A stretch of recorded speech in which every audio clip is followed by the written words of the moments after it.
Hello दोस्तों, नमस्कार, good morning. कैसे हैं आप सभी लोग। स्वागत है एक बार फिर से आप सभी का। दोस्तों, हमने जैसे लास्ट टॉपिक में डिस्कस किया था परमार वंश के बारे में। हमने परमार वंश की शुरुआत की थी पार्ट 1 और अब हम उसको कंटिन्यू करेंगे और पार्ट 2 हमारा स्टार्ट होगा आज।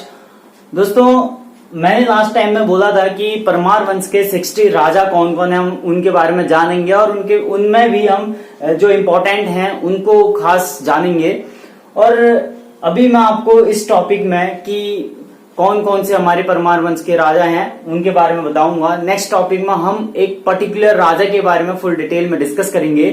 ठीक है, तो शुरू करते हैं आज का टॉपिक। आज दोस्तों क्या है कि परमार वंश में टोटल राजा होते थे 60 राजा परमार वंश में होते थे, जिसमें से पहले जो राजा हैं उनका नाम है कनकपाल। और ऑलरेडी मैं कनकपाल के बारे में डिस्कस कर चुका हूं, जो कि हमारे परमार वंश के संस्थापक थे।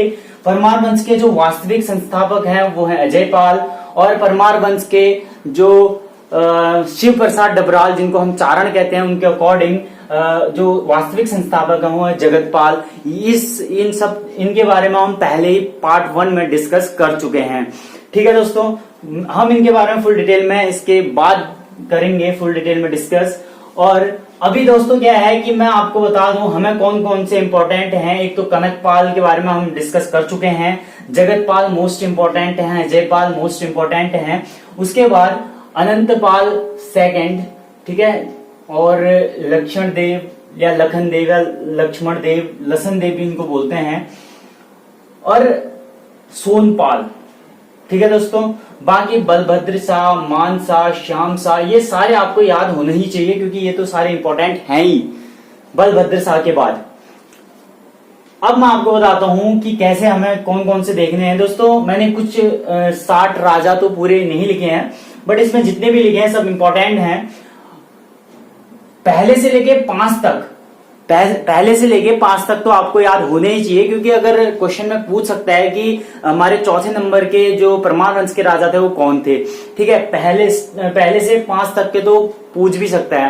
पहले नंबर के जो हैं हमारे कनकपाल हैं, दूसरे नंबर के श्यामपाल हैं, तीसरे नंबर के पांडुपाल हैं या उनको पुदुपाल भी बोलते हैं, चौथे नंबर के अभिगत पाल हैं, और 5वें नंबर के सिंगलपाल या सुगतपाल भी उनको बोलते हैं। ठीक है, कहीं कहीं पर आपको सुगतपाल देखने को मिलेगा, कहीं पर सिंगलपाल। ठीक है, आगे ये जो सुगतपाल है, ये लोधी जी की किताब देखेंगे तो उसमें सुगतपाल है। ठीक है दोस्तों, आगे मैं बात करता हूं कि 5, उसके बाद अनंतपाल फर्स्ट है 17वें नंबर के, 18वें नंबर के हैं आनंदपाल सेकंड, और 24वें नंबर के दोस्तों इंपॉर्टेंट इसलिए हैं क्योंकि 24 से लेकर 32 तक जो राजा थे, यहाँ पर पहले राजधानी चांदपुर गढ़ी हुआ करती थी 24 तक, लेकिन 24 के बाद जो राजधानी थी 2 भागों में बढ़ गई थी, यानी कि एक चांदपुर गढ़ी हो गई थी और दूसरी जो राजधानी बन गई थी भिलंग घाटी। जो सोनपाल है दोस्तों, इनको स्वर्णपाल भी कहते हैं। और एक विलियमसन है दोस्तों, विलियमसन कहते हैं कि ये जो सोनपाल है यानी कि ये सोनवंशी हैं। ठीक है, ये भिलंग घाटी के आए हुए बताया उन्होंने। जो विलियमसन ने इनको भिलंग घाटी से आया हुआ बताया है। ठीक है, तो इसी वजह से इंपॉर्टेंट बनता है। यहाँ पर 2 राजधानियां हो जाती हैं। 25वें नंबर से दोस्तों महिदेव जो है, एक राजा होते हैं महिदेव, जो कि ये होते हैं हमारे चांदपुर गढ़ी के, और भिलंग घाटी के जो होते हैं कांतिपाल यानी कि कादल देव। ठीक है, ये 2 राजधानियां बढ़ जाती है चांदपुर गढ़ी में।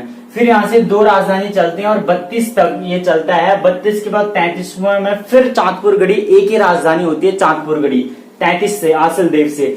लक्ष्मण देव ये इंपॉर्टेंट इसलिए हैं क्योंकि ये पहले अपनी खुद की मुद्रा चलाने वाले पहले राजा हैं परमार वंश के, पहले स्वतंत्र राजा हैं दोस्तों।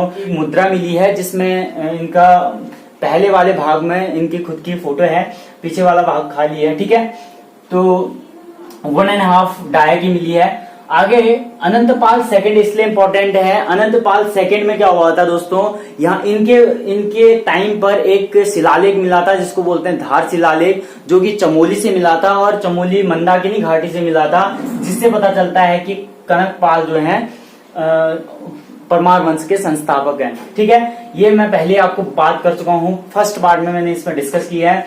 जयराम देव यहां तक इंपॉर्टेंट इसलिए है क्योंकि 32 टोटल राजा 32 तक 24 से लेकर 32 तक जो है हमारे 2 राजधानियां हुई थी।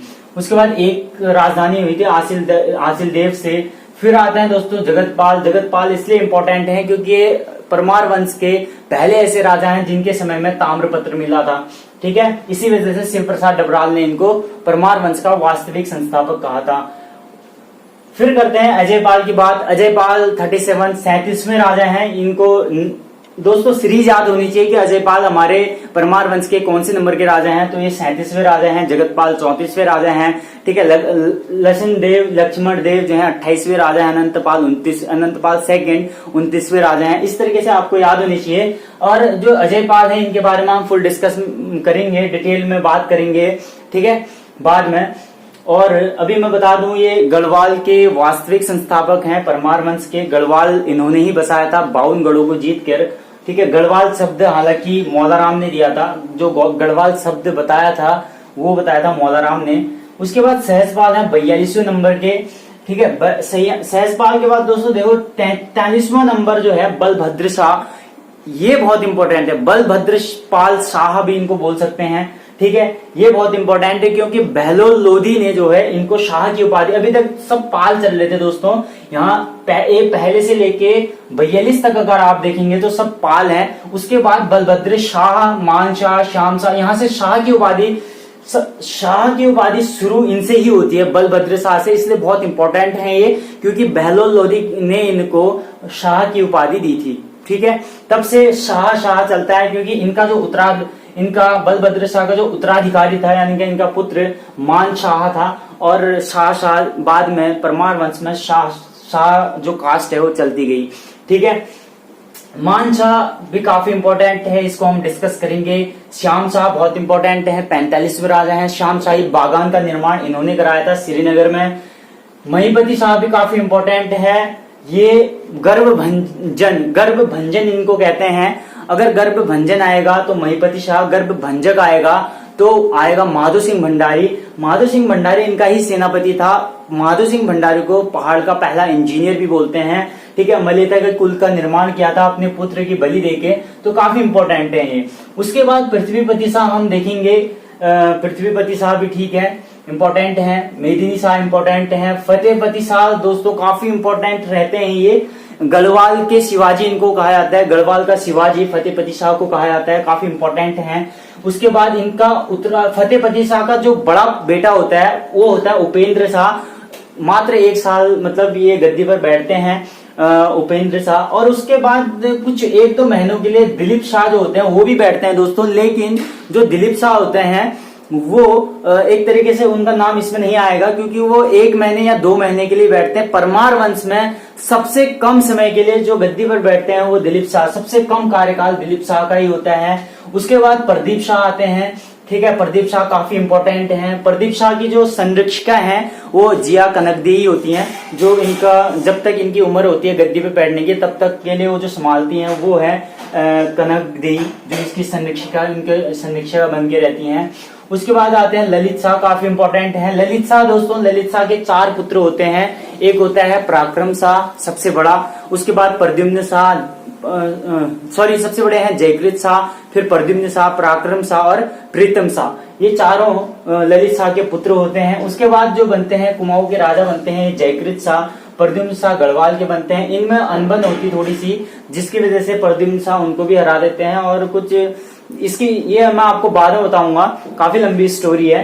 तो प्रद्युम्न शाह जयकृत शाह बनते हैं, फिर प्रद्युम्न शाह कुमाऊं इनको हराते हैं और कुमाऊं और गढ़वाल दोनों पर राज करते हैं, जिसकी वजह से प्रद्युम्न शाह को उत्तराखंड का राजा बोला जाता है। यानी कि गढ़वाल और कुमाऊं दोनों पर राज करने वाला पहला राजा होता है प्रद्युम्न शाह। 14 मई 1804 को खुड़बुड़ा के मैदान में ये लड़ाई होती है गोरखों के बीच और प्रद्युम्न शाह के बीच, जिसमें ये मारे जाते हैं और गोरखा लोग जो हैं गढ़वाल पे राज कर लेते हैं। ठीक है, 1804 में तो गढ़वाल पे गोरखा लोग राज करते हैं 1804 में।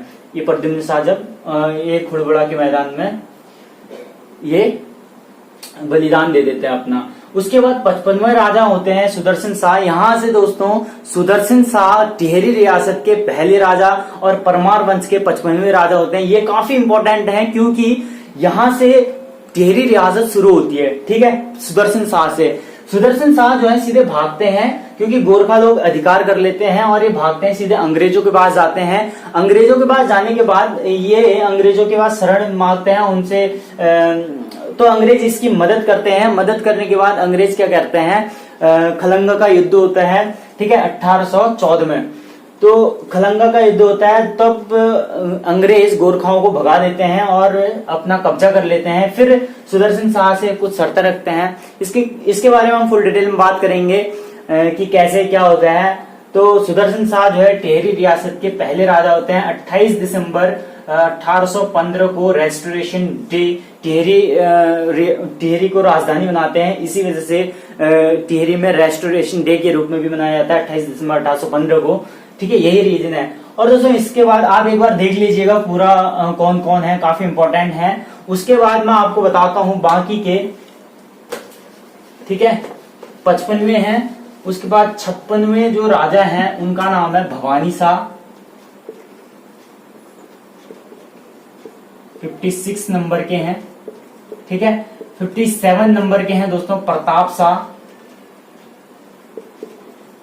काफी इंपॉर्टेंट है प्रताप शाह, ठीक है। प्रताप शाह इंपॉर्टेंट इसलिए है क्योंकि अपने नाम से शहर बसाने वाले पहले राजा होते हैं। 1877 में प्रताप नगर की स्थापना करते हैं, ठीक है। उसके बाद और भी चीजें हम डिटेल में करेंगे। और 58 नंबर के जो राजा होते हैं दोस्तों उनका नाम होता है कीर्ति शाह।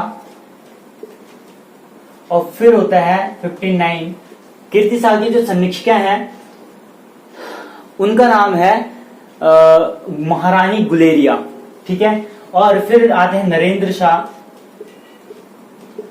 और इनकी जो समीक्षिका होती है उनका नाम होता है दोस्तों महारानी नेपोलिया, ठीक है। और फिर आते हैं परमार वंश के 60वें राजा, नाम होता है मानवेंद्र शाह,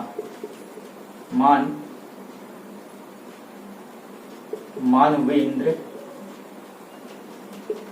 शाह, ठीक है दोस्तों। इस तरीके से सुदर्शन शाह, भवानी शाह, प्रताप शाह, कीर्ति शाह, नरेंद्र शाह और मानवेंद्र शाह, ये टोटल 60 राजा हैं, जिसमें से 55 से लेके 60 तक के जो राजा टिहरी रियासत के कहलाते हैं। और परमार वंश के कहूंगे तो 55वें राजा, टिहरी रियासत का कहूंगा तो पहला राजा होता है सुदर्शन शाह। इस तरीके से ये टिहरी रियासत के आ गए, वो परमार वंश के राजा होते हैं।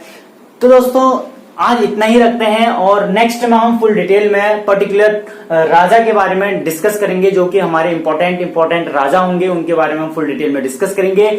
तो कैसी लगी आपको वीडियो? लाइक करें, शेयर करें, सब्सक्राइब जरूर करें दोस्तों। और आने वाली जो मेरी वीडियोस हैं उसके लिए आप सब्सक्राइब जरूर करें, ठीक है दोस्तों। बाकी मिलते हैं जल्दी एक नए टॉपिक के साथ। धन्यवाद, नमस्कार दोस्तों।